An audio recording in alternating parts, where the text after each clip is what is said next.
Apocalipsis capítulo 9. ¿Cómo están? Espero que estén disfrutando esta serie, la estén compartiendo, por supuesto, conversando de todo lo que van aprendiendo y, si es posible, me hagan algún comentario de vez en cuando, ya sea en el canal de YouTube o por el correo que les he comentado varias veces. Hoy vamos al capítulo 9, como dije, y el título del mensaje de hoy es El reino del mal es soltado sobre la tierra. Y eso es los dos primeros ay de Apocalipsis capítulo 9. En este capítulo 9 se examinan, como dije, los dos primeros ay que equivalen a la trompeta quinta y sexta. Y el tercer ay queda para más adelante, bastante más adelante, hasta el capítulo 11.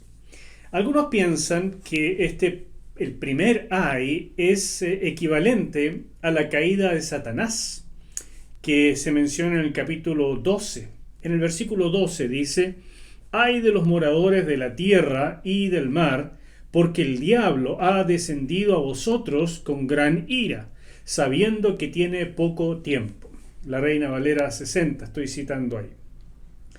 Es una posibilidad. La verdad es que por muchos años me incliné por esa posibilidad, pero hoy estoy pensando más bien otra cosa. Creo que no es tanto esta caída de Satanás en el primer ay, ni tampoco en el tercero, que también lo proponen algunas otras personas, sino más bien que en el tercer ay, que es la séptima la séptima trompeta, y que da inicio a las 7 copas de la ira de Dios. En ese tercer ay se produce en efecto la caída de Satanás. Así que no es exactamente, pero allí se produce. En resumen, las dos trompetas que vamos a ver hoy día en el capítulo 9 nos presentan criaturas realmente grotescas, porque es un ataque satánico directamente contra la humanidad. Pero aún así, se destaca frecuentemente en el texto que está todo bajo el control de nuestro Señor. Uno diría, ¿cómo puede ser que Dios esté usando estas criaturas demoníacas? Bueno, es que es el momento, es el día del Señor, es el día en que Dios va a retribuir toda maldad, es el día en que Él va a hacer notar a la humanidad que su adoración idolátrica a estatuas, a figuras, a personajes, a sí mismo, toda esa idolatría no es otra cosa que adoración a demonios. Y en esta época el Señor va a mostrar qué es lo que significa realmente adorar demonios, porque nos va a hacer ver lo que esos demonios son y sus intenciones para con los seres humanos. Así que comencemos leyendo la primera parte, o la primera de las trompetas que aquí se anuncian, o sea, la quinta trompeta, que es el primer ay en estos primeros 12 versículos. Y cuando el quinto ángel tocó su trompeta, vi que una estrella cayó del cielo a la tierra y que se le dio la llave del profundo abismo. Aquí estoy leyendo la Reina Valera contemporánea, como estamos haciendo frecuentemente. El ángel abrió las profundidades del abismo, y de allí salió humo, como de un horno enorme. Y ese humo hizo que el sol y el aire se oscurecieran. Del humo salieron también langostas, que infestaron la tierra, y se les dio el mismo poder que tienen los escorpiones de la tierra, pero con la orden de no dañar la hierba, ni los árboles, ni nada que tuviera verdor, sino solo a quienes no tuvieran en la frente el sello de Dios. Eso nos muestra claramente que son seres demoníacos, porque las langostas naturales, de verdad, no van a permitir que algo verde se salve, sino que precisamente ellos consumen y devastan toda la vegetación. ¿Ok? Versículo 5. No se les permitió matar a nadie, sino solo hacer sufrir a la gente durante 5 meses, con el mismo dolor de una picadura de escorpión, que por lo general no es mortal, los escorpiones de esta zona, por lo general no es mortal, pero extremadamente dolorosa. Durante ese tiempo, la gente intentará morir, pero no lo conseguirá. Deseará la muerte, pero ésta huirá de ellos. Las langostas tenían el aspecto, aquí nos va a describir cómo son estos seres que, insisto, son seres demoníacos, pero que aquí asumen una forma corpórea. El aspecto de caballos preparados para la guerra. En la cabeza llevaban algo parecido a una corona de oro, y sus caras eran semejantes a los rostros humanos. Sus crines parecían cabelleras de mujer, y sus dientes eran como los colmillos de los leones.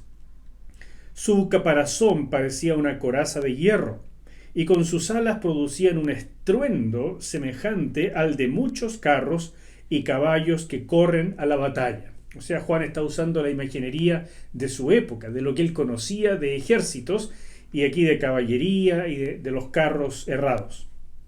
Sus colas y aguijones eran como de escorpiones, y con su cola podían dañar a la gente durante 5 meses. El rey que los gobierna es el ángel del abismo, cuyo nombre en hebreo es Abadón y en griego Apolión. El primer ay pasó, pero aún faltan 2 ayes más. Hasta ahí. Padre, abrimos tu palabra con el deseo, con la esperanza y con la fe, Señor, de que tú nos guíes, de que nos protejas también, porque vamos a hablar de cosas que son misterios, cosas profundas, y aunque no terminemos de comprenderlas 100%, deseamos que tu revelación produzca un impacto en nuestro corazón, que nos ayudes a tener humildad siempre delante de ti, a depender de tu soberanía, a orar por este mundo y sobre todo a reprender a todos estos espíritus inmundos que están en libertad entre nosotros, procurando dañar y llevar al mundo lejos de ti. Cuanto más cuando sean soltados estos otros que están confinados, Señor, en prisiones de oscuridad por miles de años. Gracias, Señor, por protegernos de todo esto. Usa tu palabra ahora. Guárdanos, te lo pido en el nombre de Jesús. Amén. Amén. Bueno, nos dice al comenzar en los primeros 2 versículos que cae una estrella. Pero evidentemente se trata de un ser inteligente porque se le da una llave y produce algo, o sea, va a abrir la puerta del abismo. Y eso nos da pie para 3 temas que son muy importantes y que quiero examinar a continuación contigo. En primer lugar, ¿quién es ese ángel? En segundo lugar, ¿cuál es la importancia de la llave? Y finalmente, ¿qué es este famoso abismo? Temas bien interesantes. En primer lugar, ¿quién será el ángel? La verdad es que cuando la Biblia no lo dice, lo único que podemos hacer son suposiciones. Por supuesto que se ha dicho, en primer lugar, a raíz del verbo caer, porque dice que esta estrella cayó, se ha pensado que este podría ser Satanás, expulsado del cielo al comienzo de la gran tribulación, como aparece en el capítulo 12. En ese caso, esta trompeta, o sea, el primer ay, sería la caída de Satanás. No concuerdo mucho con eso. Como dije, pienso que la caída de Satanás obedece a otra cosa, y aquí estamos ni siquiera frente a un demonio que baja del cielo a abrir el abismo. Esta caída significa más bien, es una forma de mostrar que un ángel ha venido, ha descendido, pero en este caso no creo que se hable de una caída. Por supuesto, también podría ser, algunos lo han propuesto, que es el mismo Abadón o Apolión, el príncipe o el rey del abismo, el ángel del abismo, y que se ve que tiene control sobre las criaturas que van a salir de este lugar. Pero precisamente como está confinado con esas criaturas, dificulto que sea el mismo ángel que el que trae la llave. Simplemente en este caso, si fuera Abadón, sería otro de los varios nombres que tiene Satanás, y en ese caso sería lo mismo. Satanás Cayendo a la tierra, trae la llave que el Señor se le habría dado y al abrir la llave del abismo, entonces se muestra a Satanás haciendo todo esto, liberando a estas criaturas para dañar a la tierra, bueno, porque el nombre pega, ¿no es cierto? Abadón y Apolión significan destructor. Entonces sería un apelativo de Satanás. Sí, podría ser, pero insisto, lo dificulto.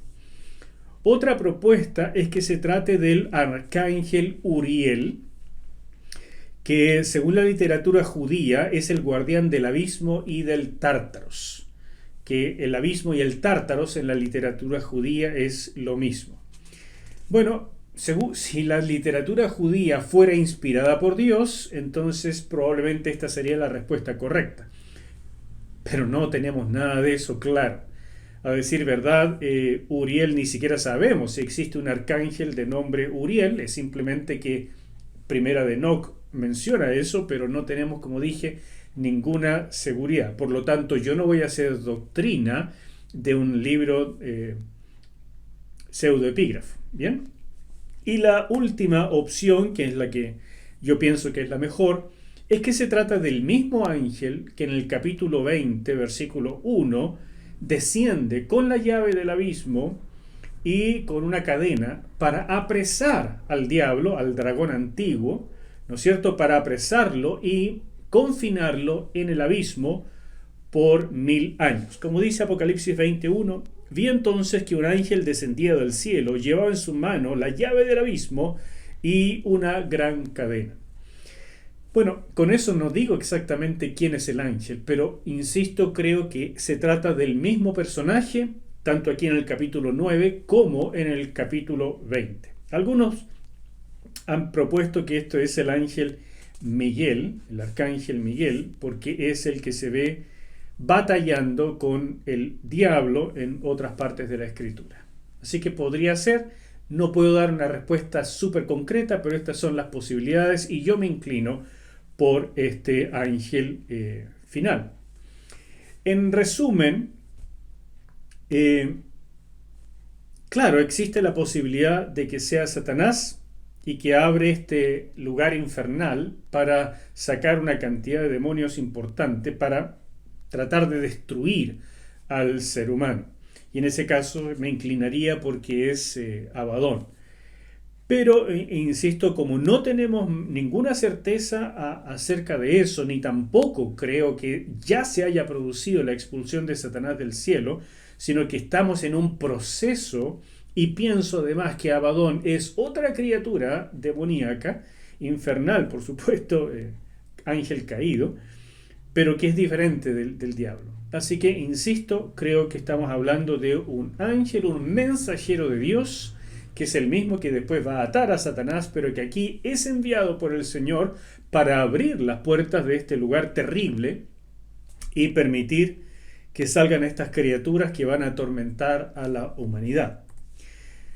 En segundo lugar, ¿cuál es la importancia de esta llave que aquí se menciona? Cito Apocalipsis 1:18, que me parece que en este contexto es de extraordinaria importancia que lo recordemos. Dice, yo soy el que vivo, está hablando el Señor Jesús, y estuve muerto, mas he aquí que vivo por los siglos de los siglos. Amén. Y tengo las llaves de la muerte y del Hades. Esto a mí me parece extraordinariamente importante, porque es el Señor, es nuestro Señor Jesucristo, quien en definitiva tiene la llave de todas estas cosas, de la muerte y del Hades. No solamente de la vida y de la muerte de los seres humanos, lo que significa el tiempo, el momento, la manera, sino además del lugar a donde van los muertos, que en el Nuevo Testamento se le llama Hades. Entonces es el Señor quien tiene estas llaves. Ahora te adelanto algo que veremos más adelante, un poquito más adelante, y es que este Hades no solamente es el lugar de los muertos, sino también el lugar donde se encuentra el abismo o el Tártaros. Y eso es muy importante porque Entonces es el Señor finalmente quien tiene el control, el dominio de todo esto. Es una muestra más de lo que ya hemos venido diciendo y que aquí en este capítulo se recalca abundantemente, de que Dios, nuestro Señor, tiene el control de todo cuanto ocurre y en todo momento. Amén. Mantén eso en perspectiva, porque cada vez vamos viendo visiones más terribles. O sea, Apocalipsis no es el libro que uno quisiera leer para animarse. Pero por otro lado, es un libro extraordinariamente animador si entendemos todas estas apariciones que vemos en Apocalipsis de que Dios tiene el control, de que ha llegado el tiempo, de que Dios cumple, de que las advertencias del Señor finalmente llegan en el momento preciso. Todo lo dicho por los profetas del Antiguo Testamento aquí se está cumpliendo. Entonces es un libro animador, porque a pesar de las catástrofes que esta humanidad y este mundo tendrá que vivir, es sin duda el plan de Dios. Y por lo tanto podemos gritar con los ángeles, aleluya, nuestro Dios reina. Amén. No olvides eso, por favor. Y por último, esta pregunta que también me parece extraordinariamente importante. ¿Qué es el abismo? Hay 9 referencias al abismo en el Nuevo Testamento y 7 de ellas se encuentran en Apocalipsis, así que tenemos una información importante. En Apocalipsis 9:1 se dice profundo abismo en la versión Reina Valera contemporánea. Profundo es el verbo... la palabra, quiero decir, frear en griego, que significa hueco en la tierra, pozo. Y por eso la Reina Valera 60 traduce el pozo del abismo. Perfectamente bien.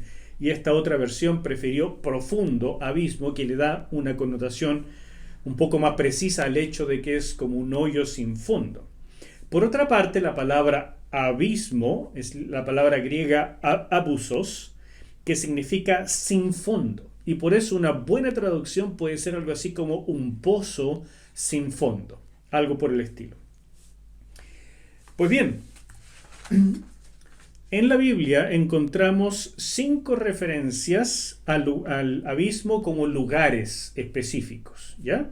De estas apariciones que dije, que son 9 en total en el Nuevo Testamento, se refieren a 5 lugares. El primero y más obvio es la habitación de los muertos, como lo usa Pablo en Romanos 10:7. Y en ese sentido sería un sinónimo del Hades.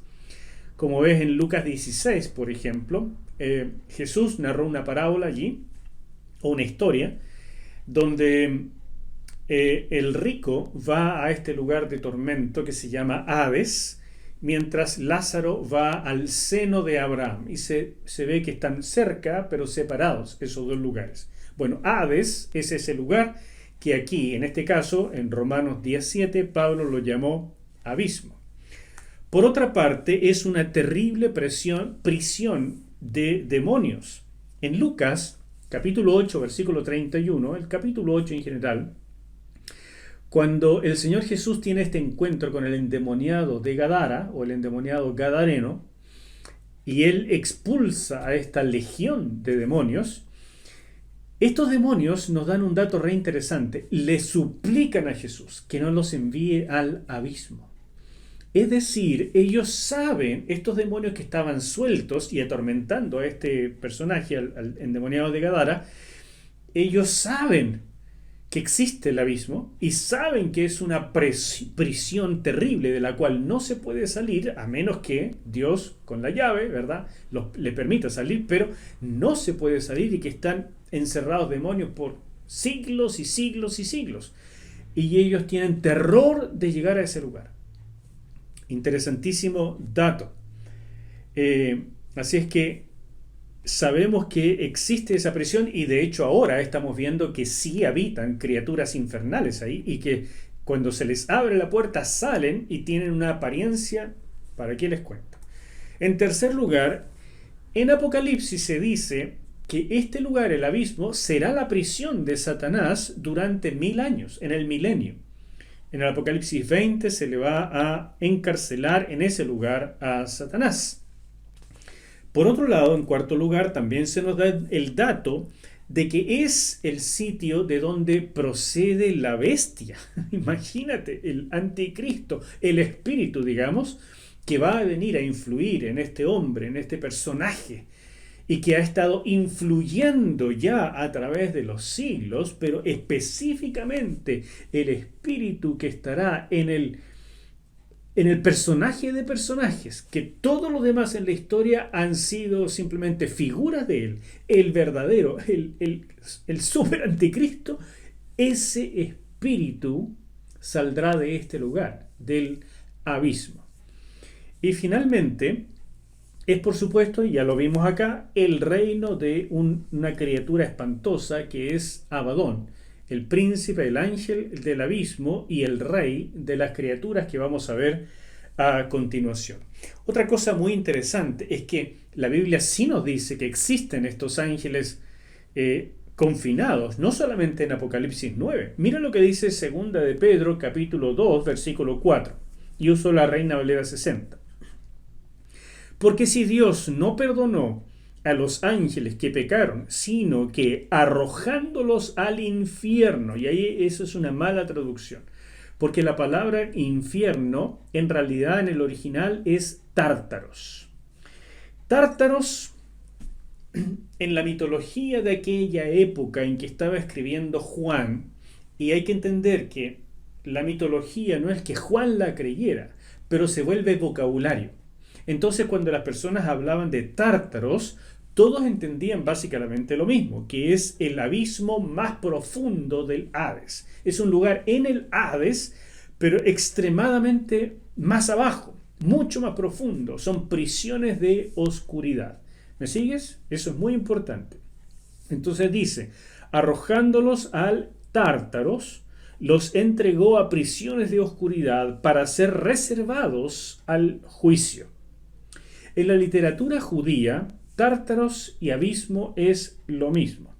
Y Hades es el lugar de los muertos, además de ser el dios Hades que controla ese lugar, pero es el lugar de los muertos y un lugar más profundo todavía en el Hades es el abismo y el tártaros.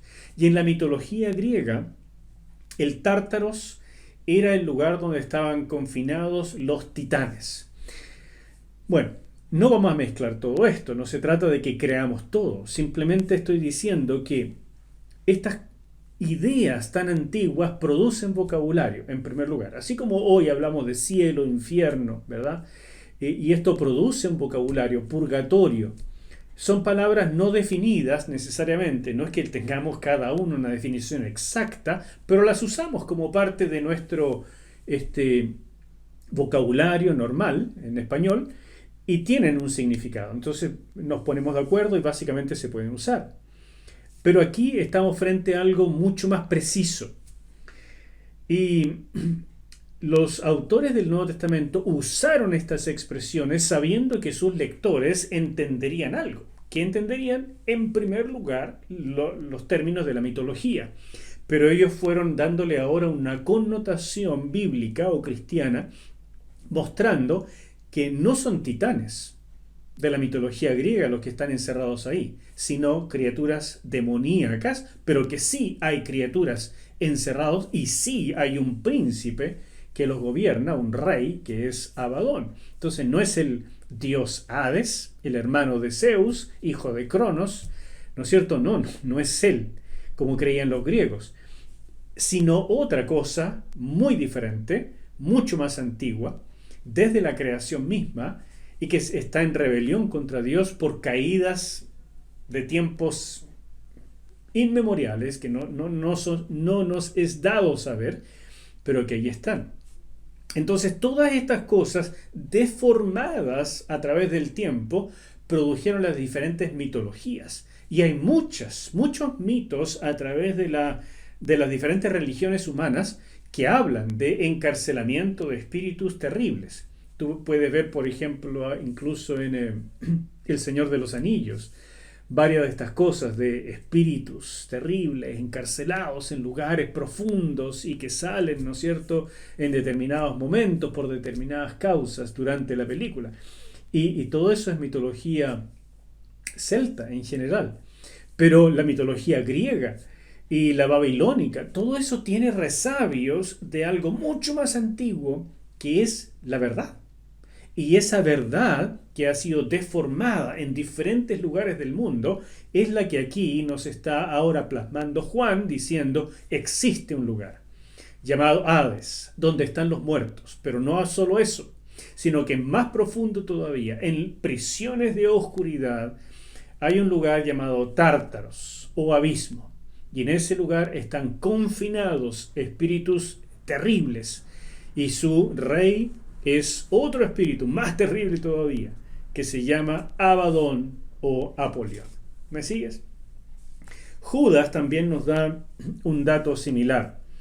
Nos dice, y a los ángeles que no guardaron su dignidad, sino que abandonaron su propia morada, los ha guardado bajo oscuridad. La palabra sophos, en griego, que significa lúgubre, oscuro, como una densa nube negra, ¿no es cierto? Y dice en prisiones, la palabra desmos, que significa ligadura, cadena, preso o prisión. Los ha guardado entonces en prisiones eternas para el juicio del gran día. Todo esto es muy importante y es una referencia todo esto al abismo. Así que Judas 1.6 y 2 Pedro 2.4 hablan básicamente de lo mismo, aunque usan una terminología un poquito diferente. Sin embargo, tenemos que recordar que esta es una prisión temporal, porque en última instancia todos estos espíritus, junto a sus jefes y Satanás mismo, serán lanzados al lago de fuego, como dijo el Señor en Mateo 25:41, y se reafirma en Apocalipsis 20, versículo 10. ¿Estamos claros hasta aquí? ¿Me sigues? ¿Se complica? Yo espero que no. Son misterios, son revelaciones, son cosas nada de sencillas, pero que son muy importantes, creo yo, para entender cómo esto ocurrió a través no sé, yo creo que mucho antes de la caída de Noé, del diluvio de Noé, en la época en que hablamos de la caída de ciertos ángeles, por ahí por Génesis 6, de esa época estamos hablando acá. Y este lugar, que muchos piensan que está en alguna profundidad de la tierra, por allí donde hay lava, qué sé yo, la verdad es que es un lugar espiritual. Podría estar en cualquier parte del universo si es que hablamos de un lugar físico. Pero podría ser también en las profundidades de la tierra, insisto, si queremos hablar de un lugar físico. Pero más bien se trata de un lugar espiritual, porque estos seres son espíritus. Y cuando salen de aquí, o se les da, o ellos son capaces de asumir una forma corpórea para interactuar con los seres humanos y dañarlos. Pero dificulto que allí en el abismo tengan esta forma corporal que aquí se nos va a presentar. ¿De acuerdo? Comenzamos entonces con la plaga de la quinta trompeta, que es muy, muy especial. Y nos habla de unas langostas, y con esa cara que tenemos aquí presentada ya a mí me basta, ¿no es cierto? Pero que no es simplemente una langosta, sino además tiene la capacidad de hacer un dolor extremo como la picadura de un escorpión. Y de hecho, estas langostas totalmente rarísimas tienen el poder de tener una cola con la cual pican, como un escorpión. Por lo tanto, una vez más, se nos dice que no son criaturas naturales, no son langostas, sino seres demoníacos. Se abre el pozo, el abismo, y surge un espeso humo. Por lo tanto, nos dice que hay fuego probablemente en este lugar. Hay tormento para estos seres a través de fuego. Y se les deja salir.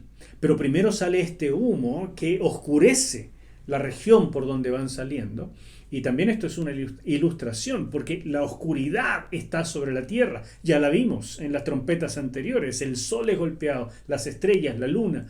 y la oscuridad está sobre la tierra, porque es el momento del mal, es el momento de los demonios. Y esto es un momento oscuro para la humanidad. Pero es lo que el ser humano ha buscado por todos los tiempos, rechazando testarudamente el ofrecimiento de nuestro Señor. Así que son liberados estos demonios que tienen esta mezcla extraña para tratar de entenderla y producen una tremenda devastación, así como las langostas, y un piquete espantoso, así como los escorpiones. Sin embargo, la apariencia es mucho más estrafalaria. Y agradezco la imaginación del artista que hizo este dibujo, porque nos permite una suerte de ilustración. No tengo idea si serán así exactamente, pero definitivamente es algo muy espantoso lo que va a salir. Y nos dice el texto que van a dañar a todos los que no tengan el sello de Dios en la frente. Ahora, eso lo vimos en el capítulo 7, que eran estos 144.000. Y por supuesto, hay quienes, siguiendo su razonamiento de que estos 144.000 son una representación de los creyentes durante esta época, entonces dice que todos los creyentes que tienen el sello, por lo tanto, no serán dañados por estos demonios. Sin embargo, si somos fieles a lo que yo estudié, ¿no es cierto?, contigo en el capítulo 7, los 144.000 son una parte del Israel que se va convirtiendo en este momento. Y no todos tienen este sello. Yo no dudo que el Señor vaya a proteger a los que se van convirtiendo durante la tribulación del ataque de los demonios y de las demás plagas o ¿no es cierto?, catástrofes de la ira de Dios. Porque sí, en efecto, el Señor va protegiendo a sus hijos de las plagas de la ira, de la orgué, y no los protege de la thlipsis, o sea, de la presión, de la prueba que viene a cargo principalmente del anticristo y sus secuaces. Pero insisto, la Biblia fue extremadamente precisa en hablarnos de que estos 144.000 son judíos. Así que aunque puedo aceptar de que haya algún tipo de protección para los demás creyentes, no se dice eso aquí en Apocalipsis. Y a menos que nosotros tengamos que dar vuelta a todo lo que dijimos, estos 144.000 son una selección muy particular del pueblo de Israel y que van a tener después una función gubernamental cuando regrese nuestro Señor Jesús, como lo vamos a ver en el capítulo 14. Así que no creo que todos los creyentes tengan el mismo sello en esta época, pueden ser protegidos de alguna manera u otra, o simplemente van a ser atormentados también por el piquete de estos seres. No lo sé exactamente. El punto es que va a haber una mortandad extraordinaria, y aquí lo que se está enfocando es el piquete o la molestia sobre los inconversos. ¿De acuerdo? Y se enfatiza que hay una cierta protección sobre los creyentes. Ahora bien, nos dice que la plaga va a durar 5 meses, que es la vida que tienen las langostas, 5 meses. Así que básicamente eso creo yo que es lo que quiere decir. Pero no tienen efecto sobre la vegetación, sino solamente sobre los hombres. Tampoco van a poder tomar la vida de las personas, sino solamente lastimarlas, hacerles un tremendo daño. Un daño que de tal envergadura que la gente va a buscar la muerte. Va a ser preferible la muerte al dolor que estos seres son capaces de producir. ¿Cómo va a ser eso? Que las personas no puedan encontrar la muerte aunque la busquen. No sé, en mi opinión, además de un terrible dolor, seguramente este piquete va a producir alguna suerte de parálisis y por lo tanto no van a ser capaces las personas de suicidarse. El punto es que la muerte siempre ha sido el horror de la humanidad. Y en esta época, cuando se encuentren finalmente con aquellos seres que de una manera u otra, consciente o inconscientemente, han adorado, o sea, los demonios, finalmente van a sentir el peso de la presencia de todo este mal sobre la tierra y desearán la muerte, pero no la podrán hallar.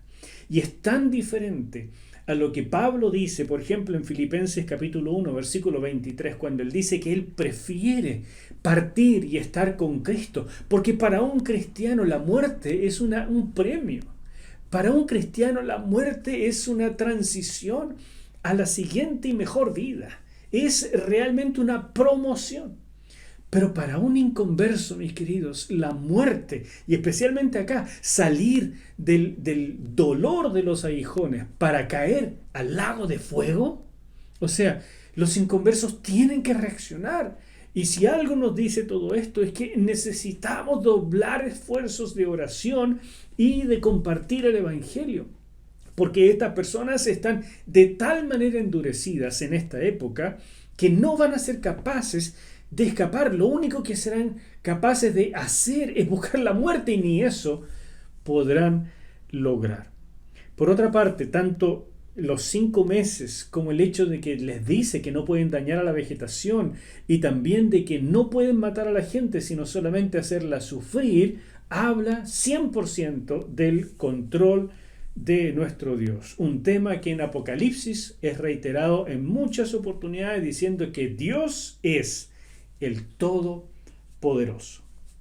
Y siguiendo un poco con esto, aquí tengo una imagen de Abadón o Apolión. Ambas palabras, una en hebreo y la otra en griego, significan destructor. Nos muestran cómo son en realidad estos seres espirituales demoníacos. Son destructores de gente. Nunca serán amigos. Los que están sueltos pueden intentar dominarte y hacerte ver que te conviene y que te van a dar cosas buenas de una manera u otra, porque no es que conversen con nosotros, sino que su influencia está constantemente llevándonos lejos de Dios. Y en ese sentido van tomando cada vez más control de los seres humanos, llegando incluso a la posesión. Pero lo más normal en la humanidad no es la posesión, sino la influencia que la Biblia llama demonización. Y esa influencia a veces ni siquiera es tan perceptible, simplemente que hemos ido cediendo y cediendo. ¿En qué? En desobedecer cosas que sabemos que Dios ha prohibido, que no le gustan y que no nos convienen. Pero lo hacemos de diferentes maneras, por vicios, porque nos parece conveniente, por una ética circunstancial, etcétera, etcétera. Y de esa manera vamos siendo cada vez más usados, influidos, hasta el punto de llegar a ser dominados por seres espirituales. Estos que están aquí en el abismo no los conocemos aún. Conocemos los que están sueltos, y son principados, potestades, demonios, soldados, etcétera. Pero vienen estos otros, que fueron encerrados hace siglos y siglos, porque son de lo peor de lo peor. Así que, mis queridos, realmente no es un lugar para ir a turistear el abismo. Bueno, no tengo idea si la apariencia de Abadón será así. Es la peor foto, la más fea que encontré, porque definitivamente si este tiene que ser el rey de los otros, y los otros se ven como fueron descritos acá, este tiene que verse peor, y tiene que ser el más terrible de los demonios que seguramente podamos llegar algún día a conocer. Pero, volviendo al aspecto de estos seres que van a salir del abismo, nos dice que son criaturas tremendas, nos habla de un aspecto como de caballos preparados para la guerra. En mi opinión, además, Juan nos quiere decir que tienen un tamaño considerable, como el tamaño de una persona o incluso de un caballo. Porque si fueran realmente así, del tamaño de una langostita, y con todas estas características, casi es como que da risa, ¿no es cierto? No lo sé. A lo mejor sí son relativamente pequeñas, y esta combinación, tú te imaginas, de una langosta que puede saltarse, te agarra y te pica como un escorpión, bueno, ya eso es bastante terrible, ¿no es cierto? Tú puedes imaginarte a una araña de este tamaño caminando por las calles. Bueno, una langosta de este tamaño saltando y con su aguijón tampoco va a ser algo muy, muy entretenido. Pero a lo mejor son criaturas de un tamaño muchísimo mayor. Es curioso esta comparación con caballos, ¿no es cierto? Amós hace la misma comparación y también dice que están preparados para la guerra y que tienen dientes como dientes de león. En alemán A las langostas se les dice Heuspferd, que significa caballo de heno, o también Heuschrecke, que significa el susto del heno. Y es una forma muy literal, muy ilustrativa de hablar de lo que es una langosta. En italiano, las langostas se les dice cavalletta, que es, ¿no es cierto?, caballito. Y precisamente por esta como apariencia de la cara, sobre todo, que tienen como de un caballo. Pero bueno, aquí se nos dice en primer lugar que tiene coronas como de oro, porque se les ha permitido tener control sobre el ser humano. De verdad lo dominan. Tienen rostro como de hombre, muy importante, porque no es un animal. Aquí es un ser inteligente, es demoníaco. Y esto, el rostro, habla precisamente de eso. También dice que tiene el cabello como de mujer, y eso es importante porque el cabello suelto, especialmente en la cultura de la que estamos hablando, la mujer no podía usar el cabello suelto. Entonces este cabello suelto significa en aquella cultura total ausencia de autoridad, de sumisión a alguna autoridad, excepto por supuesto a Abadón, el príncipe, pero no respetan otras autoridades, están en absoluta rebeldía. Deben someterse a Dios, pero no, definitivamente no por gusto. Dientes como de leones, que hablan de devastación, daño, ¿verdad? Una coraza, que significa que están protegidos, que pueden hacer daño, que pueden actuar como caballos de guerra, embestir. Alas, que les permite una movilidad extraordinaria y que además dice el texto que producen un sonido como si fuera caballos de guerra corriendo y carros. Y por supuesto una cola como de escorpiones con la que producen un tremendo daño. Así es que es un ejército infernal con el que definitivamente no quiero encontrarme. Espero que tú tampoco. Si el Señor nos permite pasar por la tribulación, Él nos librará. Pero sea lo que sea que tengamos que vivir, recuerda lo que hemos visto una y otra vez. Nuestro Dios reina. Él es el Dios todopoderoso. Él tiene el control de cada cosa que ocurre. Y yo no dudo que los creyentes en esta época, así como los 144.000, tengamos un sello de protección contra estas criaturas. Aunque, insisto, estos 144.000 tienen un sello muy particular que les protege incluso de la persecución del anticristo. Y así llegamos al último ay que vamos a ver hoy día. Y leemos estos versículos del 13 al 21. Cuando el sexto ay tocó su trompeta, oí una voz que salía de entre los 4 cuernos del altar de oro que estaba delante de Dios. Esa voz le decía al sexto ángel que tenía la trompeta: desata a los 4 ángeles que están atados junto al gran río Éufrates. Y fueron desatados los 4 ángeles, los cuales estaban preparados para matar en esa hora y en ese día de ese mes y año a la tercera parte de la gente. Nuevamente el control de Dios. Estos están preparados para lo que Dios ha definido. Y oí que el número de las tropas de a caballo era de 200 millones. Y cuando aquí se dice tropas de a caballo, en aquella época se subentendía una tremenda infantería también. Esta es la visión que tuve de los caballos y sus jinetes. Sus corazas eran rojas como el fuego, azules como el zafiro y amarillas como el azufre. Las cabezas de los caballos parecían cabezas de león, y por el hocico lanzaban fuego y humo y azufre. La tercera parte de la gente murió por causa de estas 3 plagas, es decir, por el fuego, por el humo y por el azufre que lanzaban por el hocico. Y es que los caballos tenían poder en el hocico y en la cola, pues su cola parecía serpiente y el daño lo causaban con la cabeza. El resto de la gente, los que no murieron por estas plagas, ni aún así se arrepintieron de su maldad, ni dejaron de adorar a los demonios, ni a las imágenes de oro, plata, bronce, piedras y madera, las cuales no pueden ver, ni oír, ni caminar. Tampoco se arrepintieron de sus asesinatos, ni de sus hechicerías, ni de su inmoralidad sexual, ni de sus robos. Tremenda esta última parte del pasaje. Comienza el texto hablándonos de una voz. Cuando toca este ángel, ¿no es cierto?, la sexta trompeta, surge una voz del altar del incienso que ya vimos anteriormente. Así que esta voz podría ser la del ángel del incensario, o podría ser, más bien creo yo, todo este cúmulo de oraciones de los santos que están aquí quemándose junto con el incienso, o es el incienso. Y Juan nos está mostrando la influencia que tienen nuestras oraciones aún en esta época apocalíptica que viene en el futuro.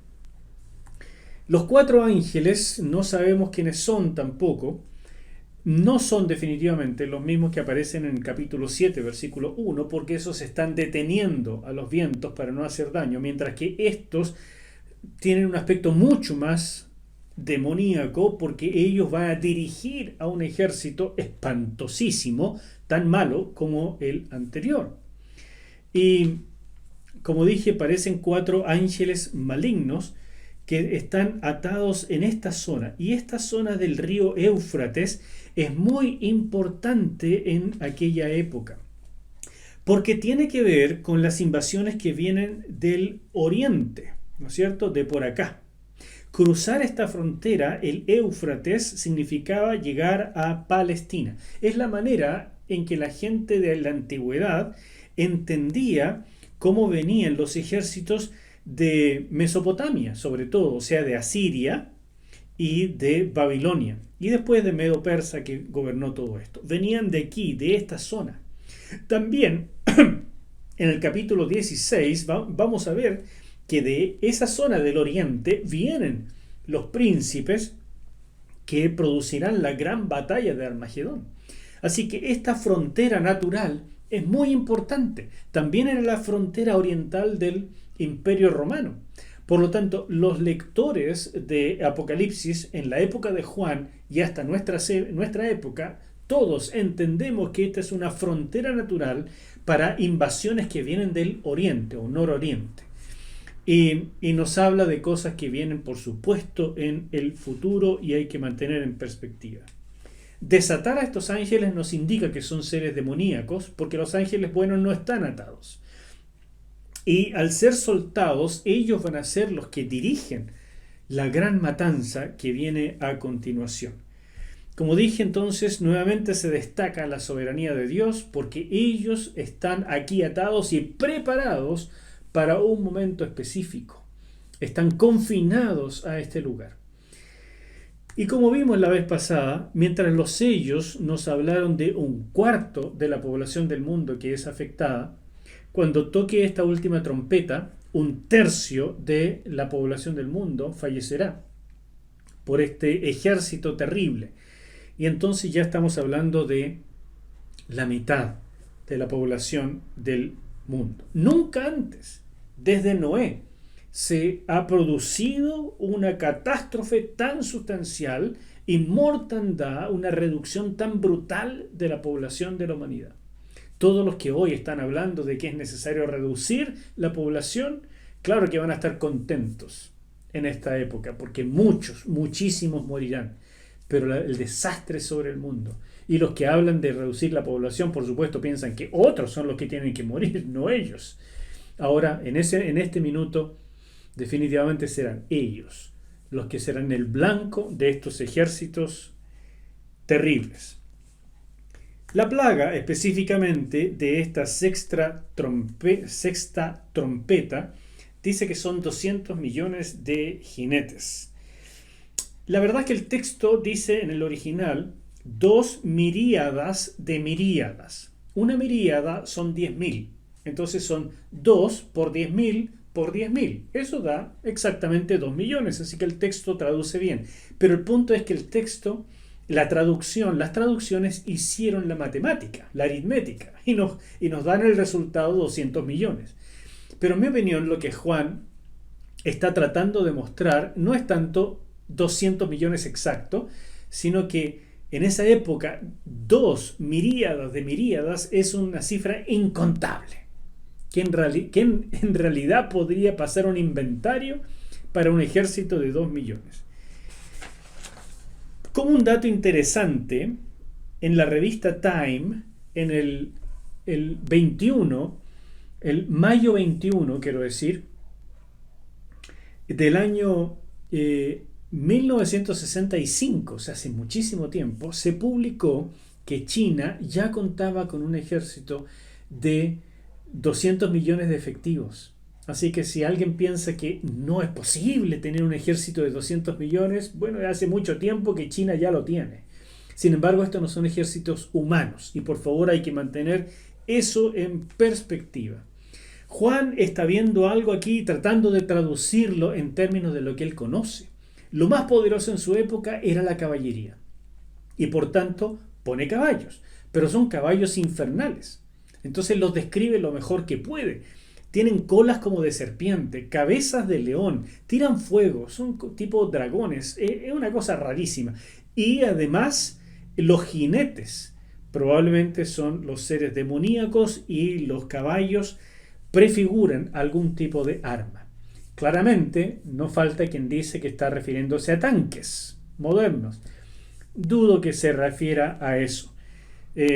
Hay una suerte de relación, ¿no es cierto? Porque el azufre es parte de la pólvora, pero bueno, es muy circunstancial. Más bien está hablando de demonios y en Apocalipsis eso se figura de esta manera tan estrafalaria, pero no quiere decir que sea algo exacto, ni menos aún de carácter humano para nuestra época. Lo que sí dice con mucha claridad es que la plaga que ellos tiran sobre la humanidad es triple: fuego, humo y azufre. Y eso es lo que va a ir acabando con la gente. Fuego, humo y azufre claramente es una referencia al infierno, que se describe con esas características en otras partes. Y por supuesto también nos trae el recuerdo de Sodoma y Gomorra, que fueron destruidas por medio de una tormenta de fuego y azufre. Así que todo eso es algo que tenemos que tener en perspectiva. Está hablando todo el tiempo de seres demoníacos. Y si a la primera plaga, esas langostas raras, se les permite solo herir, a estas otras, a estos caballos, a estos jinetes, se les permite definitivamente matar. Y 1/3 de la población del mundo sufrirá. La palabra plaga significa azote, herida, calamidad. Y bueno, es la misma palabra que se usa en la traducción griega del Antiguo Testamento acerca de las plagas de Egipto. Eso es lo que está viniendo sobre la humanidad y claramente es de origen maligno. Y termino con esta gran pregunta. ¿Cómo va a reaccionar la gente ante todo esto? Mire, yo me habría arrepentido hace muchísimo tiempo. Yo me habría arrepentido viendo el anticristo salir, el caballo blanco que vimos en los sellos. Me habría arrepentido de más viendo todas las guerras. O sea, hermanos queridos, ¿cómo el corazón humano puede llegar a ser tan duro? Dice claramente que el texto da a entender que estos juicios van encaminados a buscar el arrepentimiento de la gente. Porque la gracia de Dios, la misericordia de Dios todavía, a pesar de que ha llegado el día de Jehová, todavía es posible. Sin embargo, la gente, lejos de arrepentirse, va a rechazar a Dios, va a culpar a Dios y va a orientarse más y más a la adoración de los mismos demonios que los están destruyendo. Y sin embargo, en esta inconsciencia colectiva, en este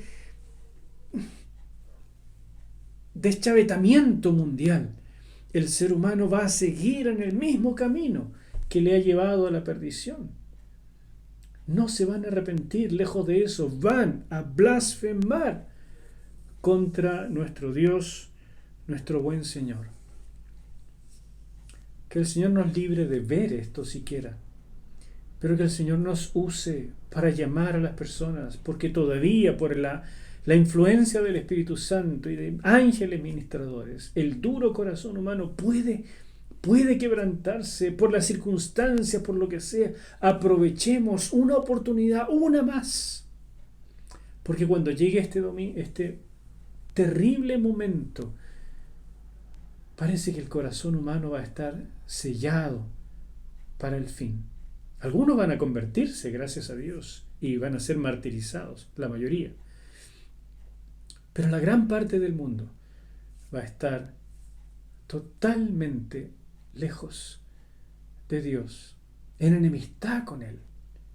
Pero no solamente en la enemistad que siempre han tenido, sino en odio descarado y en una adoración sin límites a seres que lo único que buscan es dañarnos para poder dañar a nuestro Señor.